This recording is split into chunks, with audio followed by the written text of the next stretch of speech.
may tungod sa mga anghel nga magbalantay o mga guardian angels na kinumdum ako netong elementary school days nga adunay katikista nga nagtudlo may tungod sa mga anghel ning-ingon siya nga ang bawat usa ka nato adunay duha ka nag-impluwensya, no? Kung baga sa atong abaga, kung atong imaginon ang sa tuo ang buutan nga anghel naay pako, no? Puti ang iyahang color o sa pikas pula ang iyang color, nasayod na mo naay sungay, no? O maldito kayo tanawon, no? Ang pangutana, kinsa man imong paminawon sa duha tungod kay muhonghong man kuno kana sila sa imong dunggan muhatag og impluwensya. Kining istoryaha mga igsuon, usa lang kini ka ilustrasyon nga kung saon nato pagsabot ang presensya sa mga anghel sa atong kalibutan ug ang ilang relasyon kanato. Aron kini atong mahisgutan, atong balikan ang mga pagbasa labi ng ebanghelyo. Miingon dinhi sa ebanghelyo ni Mateo nga sa ang mga bata, no, gagmayng bata, no, ayaw ninyo tamaya tungod kay sultihan ko kamo ang ilang mga anghel at tuwa kanunay sa atubangan sa akong amahan dito sa langit. Unsa man ang buot pasabot niini ngano ang mga anghel sa mga bata dito man kanunay sa amahan, no? Mura ba siya og nagbantay og nagpahinumdum sa amahan nga kining bataa, no?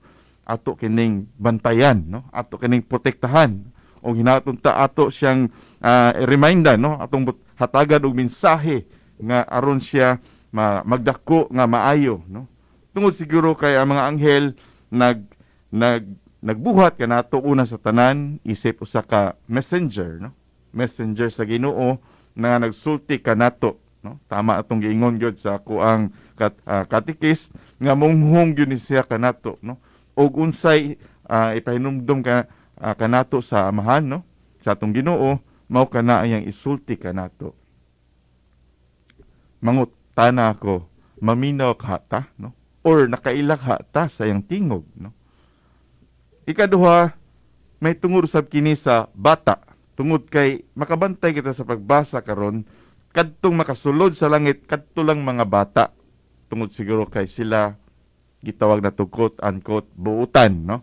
Sila walay sala, no? Maingon kita ang mga bata, no? Limpyo ang konsensya o tungod ni ana ang ilahang ang ilang dignidad, no? Sama sa original nga intention nga dignidad sa tao kung giunsa pagplano sa Dios ang tao, no? Tungod kay kita gibuhat man, no, sa imahe, no, o sa kasantos, sama sa kasantos sa Ginoo. Sama sa usa ka bata, kita ang ato ang dignidad, no, para gayud unta, no, mubalik sa gingharian sa langit, no. Ang anghel usa kana ka ideal state kanato, no. Mao nga mingon kita butana gining tawhana, no. Mao gid anghel sa akong kinabuhi, no. Nindot unta siguro nga matag usa kanato mahimong anghel sa usag-usa, no. Imagine ra gud og daghang moingon daghan ato mga anghel, no. Kay dili naman kinahanglan nga ang mga anghel mahimong invisible, no. Pwede man daypod kita mahimong sama sa anghel, sama sa usa ka bata nga tinuod nga imahin sa Dios. Busa diha katoy usa ka libro nga ako nabasa nga mingon siya, God sent us, no, nothing but angels, no. So tanan nga mga ina-encounter nato mga tao sa atong kinabuhi, mga timailhan kina sa kasanto sa Ginoo, no. Muhatag kana sila kanato og mga mensahe nga maayo. Anghel ba kita sa usag-usa?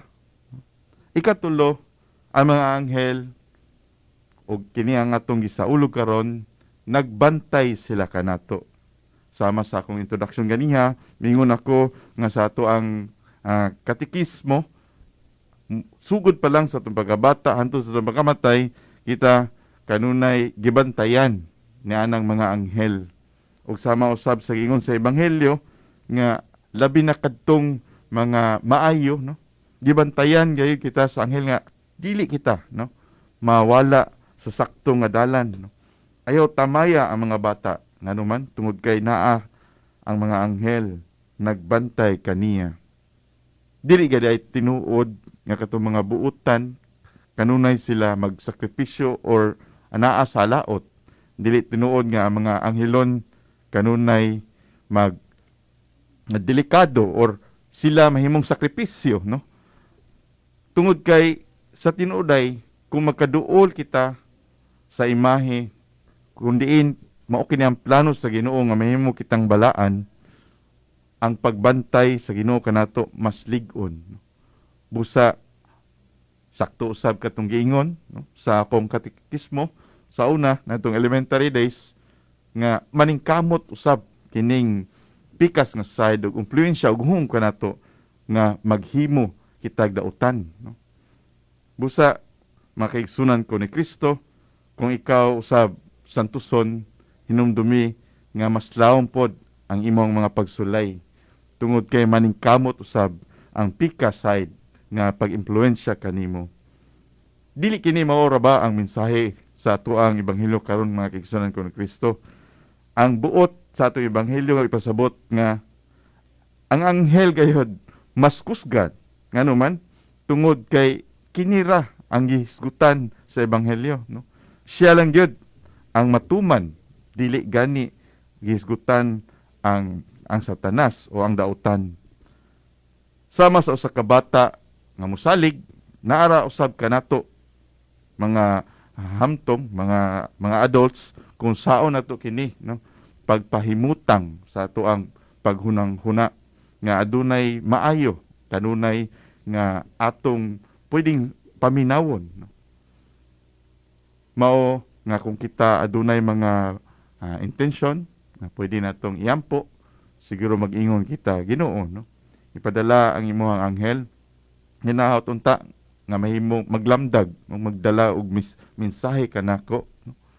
Nga mahibalo ako unsay buhaton, no? Messenger. Natunta nga ang akong dignidad, no? Isip usa ka anak sa Ginoo, no? Mapakahinumdum ko labi na ni ining akong himuong desisyon. Mao ba kini ang pamaagi sa pagkabalaan o pagkasantos?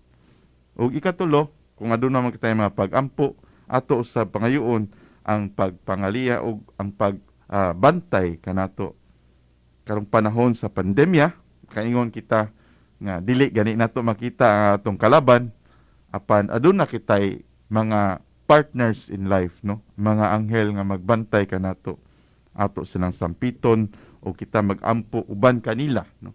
Nga sa kanunay maglig-on ang atong pagtuo pagsalig sa Ginoo. Amen.